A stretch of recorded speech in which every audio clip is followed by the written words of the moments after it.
You ask Tiger to solve. This deals with linear equations with one unknown. The final result is a equals -1. Let's solve it step by step. Simplify the expression. Expand the parentheses. Multiply the coefficients.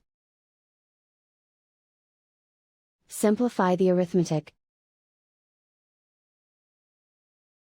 Group all a terms on the left side of the equation. Subtract 30a from both sides. Group like terms.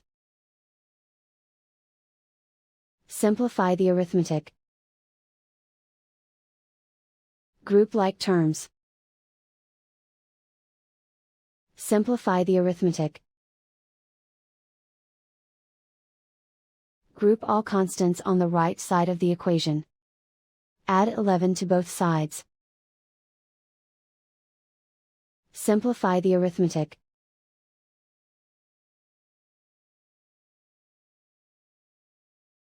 Isolate the a.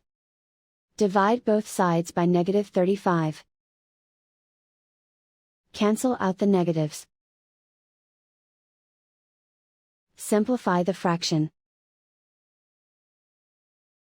Simplify the arithmetic. Simplify the fraction. And so the final result is a equals -1.